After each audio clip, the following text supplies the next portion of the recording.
رحت اشتري بوريك الافران دوت ابني نفسه فيه، الاقي الكيلو ب 120 جنيه. ليه؟ ده انا عملت كيلو وشويه ب 20 جنيه، واقتصادي وموفر جدا جدا، من غير لبن ولا بيض ولا زبده ولا كل الحاجات دي، بشويه ميه وشويه دقيق طلعت كيلو اكتر من بوريك الافران دوت. قبل ما اقولك ازاي وندخل في تفاصيل الفيديو، يلا بينا نصلي على الرسول. اللهم صل وسلم وبارك عليك يا حبيبي يا رسول الله، وعلى اله وصحبه اجمعين. يلا ندعي لاخواتنا في فلسطين وفي السودان، اللهم انصر الاسلام والمسلمين في كل العالم، اللهم امين يا رب العالمين. وانصر اخواتنا في فلسطين واخواتنا في سوريا وفي السودان وفي كل حته في الدنيا كلها يا رب، واجبرهم جبر يتعجب له اهل السماوات والارض. ابني طلب مني البوريك الافران دوت اللي محشي الجبنه، رحت اشتري له لقيت الكيلو ب 120 جنيه. ليه؟ ده انا عملت كيلو اكتر ب 20 جنيه بس، واقتصادي جدا جدا جدا، ولا كلفني اي حاجه، من غير بيض ولا لبن ولا زبده. بس قبل ما اقولك المكونات ايه وطريقته ايه، يلا لو اول مره تشوفيني متنسيش تدوسي اشتراك وفعلي الجرس على الكل عشان يوصلك كل جديد، ولايكاتك كتير بقى. اذكري الله في كومنت وقولي لي ان جديده، وقولي لي انت منين عشان ارحب بيكي. يلا ندخل على المقادير. جبت البوله بتاعتي كوبايه ميه دافيه، ولا سخنه ولا بارده، دافيه، ميه دافيه، عليها معلقه كبيره خميره، وعليها كمان معلقتين كبار سكر. بصي مكوناته سهله جدا وموجوده في كل بيت. ومعلقتين صلصه اللي هي بتاعه الشركات، معلقتين كبار صلصه بتاعه الشركات. طب انا ما عنديش يا سوسه صلصه، اقولك حطي كاتشب عادي جدا مش هيفرق، بس هو اصوله بالصلصه. ليه؟ عشان تدينا اللون. عايزه تزودي لون طعام تزودي، مش عايزه خلاص.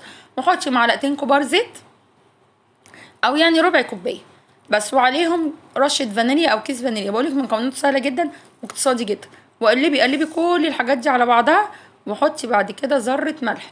حطي ايه؟ ذره ملح، او مش ذره، يعني ربع معلقه، علشان احنا هنحشيه بالجبنه. لو هتحشيه بالجبنه فيتا حطي معلقه صغيره ممسوحه ملح. لو هتحشيه بجبنه اسطنبولي او جبنه اللي هي براميلي او كده تكون محدقه شويه، ايه قللي الملح، يعني انت على حسب الجبنه بتاعتك. وعليهم نص كيلو دقيق منخول. من سر نجاحه يكون الدقيق منخول. وهقلب اقلب كده كويس بالمعلقه بتاعتي او بالاسباتيلا كل المكونات على بعض. سهل جدا وما فيهوش اي حاجه، هتقومي تحضريه حالا. وعايزه اقول لك نص كيلو دقيق بس طلع لي اكتر من كيلو من البوريك دوت، طلع لي كيلو وشويه. هفضل اقلب كويس جدا. لو ممكن الدقيق بتاعك هيعوز يعني تزودي معلقه او معلقتين زودي، معلش انا اسفه، على حسب على حسب ما ياخد منك والعجينه تتلم معاكي. انا عايزاها عجينه طريه بس ما بتلزقش، العجينه طريه بس ما بتلزقش، زيه زي الفينو كده، زي عجينه الفينو وعجينه الايه البيتزا. ممكن تزودي معلقه معلقتين.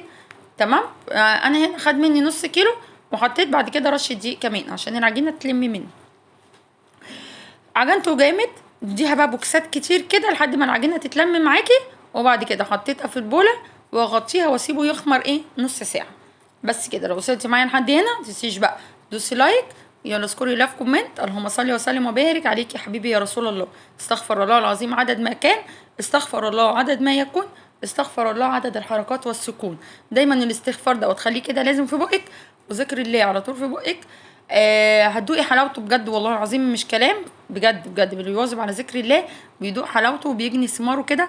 وربنا يجعله يا رب دايما في ميزان حسناتنا، بناخد حلاوته دنيا واخره ان شاء الله. هسيبها تخمر. هنا خمرت معايا نص ساعه، دي الخمره الاولانيه.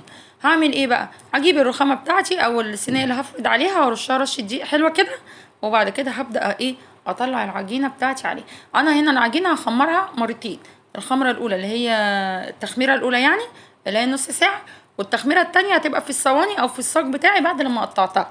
فردتها بسمكي مش رفيع ومش تخين، زي الدوناتس كده يعني، حلو عشان هي لسه هتعلى معايا في الفرن. هفردها زي ما انتوا شايفين كده، وهقطعها بقى بالقطاعه بتاعتي. عايزه اقولك ان هو بسيط جدا وعمايله سهله قوي ومقاديره بسيطه قوي قوي قوي، وطعمه خطير بجد هيعجبك، جربيه مش هتندمي. حلو قوي، ينفع للعشاء ينفع للفطار، حلو جدا. قطعيه بالقطاعه معاكي، قطعيه بكوبايه باي حاجه مدوره. انا هنا قطعته بالقطاعه بس هو طلع مقاسه صغير شويه، يعني المره الجايه عشان انا القطاعه عندي صغننه، المره الجايه هقطعه بالكوبايه تكون اكبر شويه عشان يبقى زي بتاع الافران بالظبط. وابتديت احشيه في الجبنه بالجبنه. انا حاطه جبنه فيتا، فهي الاحسن او الاصح الجبنه الايه الاسطنبولي عشان بتبقى ماسكه نفسها. ممكن تعملي له كمان ميكس جبن، مثلا موتزاريلا على شيدر على جبنه بيضه، ممكن تحطي له كمان جبنه بيضه على زيتون، ممكن تحشيه بلحمه مفرومه، ممكن تحشيه عجوه، براحتك خالص زي ما انت عايزه. ممكن تحشيه شوكولاته زي ما انت عايزه، دي الحشوه بتاعتك. والمطبخ لعبتك، تعملي اللي انت عايزاه. انا بقولك الطريقه والاساس، وانت بعد كده تفصلي زي ما انت عايزه. ما توقفيش نفسك وتزنقي نفسك على حاجه، لا اعملي احلى اي حاجه تطلع ان شاء الله حلوه، وربنا يحسن ما بين ايديكم وما بين ايديا ان شاء الله، وتطلع حاجتنا حلوه. اهم حاجه ان انت تحطي كده في نيتك وتعددي النيات، ان انت عايزه تسعدي ولادك وتسعدي جوزك وتملي بيتك كده بالدفى والخير. تمام. هنا هدهن الصاج بتاعي او الصينيه رشه زيت بسيطه جدا جدا، مش عايزه تحطيها خلاص عادي، يعني مش هتفرق، بس عشان تسرع لي ايه تحميره الارضيه.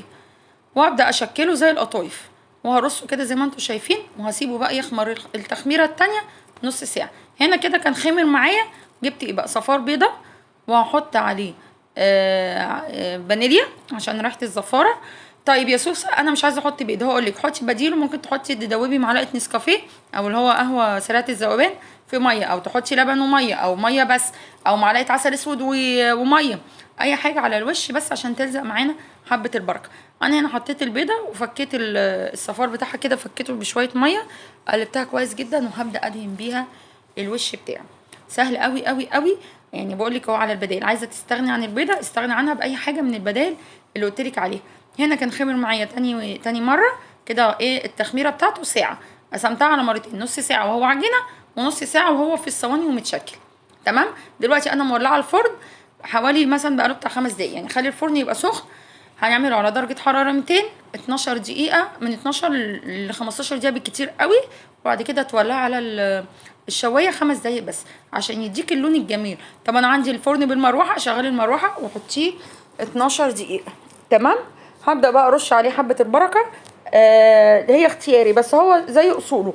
انا عملت صينيه بحبه البركه وصينيه تانية من غير حبه البركه، لان عندي ابني ما بيحبهاش، فقلت ايه عشان ياكله هو بنفس بدل ما يقشرها حرام، فعملت واحده ساده وواحده ايه بحبه البركه. انما هو اصوله بنشوفه طبعا كلنا في الافراد عليه حبه البركه من فوق، طعمه خطير والله العظيم. جربين بجد بجد مش هتندمي. يلا نذكر الله تاني. اللهم صل وسلم وبارك عليك يا حبيبي يا رسول الله. سبحان الله عدد ما كان، سبحان الله عدد ما يكون، سبحان الله عدد الحركات والسكون. يلا بقى لو انت لسه جديده دوسي اشتراك وفعلي الجرس على الكل عشان يوصلك كل جديد مع قناتنا. ان شاء الله ان شاء الله تستفيدي بتطلعي من الفيديو مستفيده بمعلومه او بوصفه او باي حاجه كده ان شاء الله معانا قناتنا بامر الله. مش هتندمي انك انت اشتركتي فيها. وقولي لي كده انت منين في الكومنتات عشان ارحب بيكي. هنا بقى اهو بعد لما استوى وهو لسه سخن، انا طبعا مش هفضيه الا لما يبرد وهو دافي كده، بحطه في كيس وممكن تحطيه في الفريزر لو عايزه تطلعي منه. لو انت عامله كميه طلعت، ينفع بقى في الفطار، ينفع في العشاء، حلو قوي ومورق من جوه وطعمه خطير بجد، هيعجبك. هتوحشوني، جربوه، استنوني في فيديو جديد، والسلام عليكم ورحمه الله وبركاته.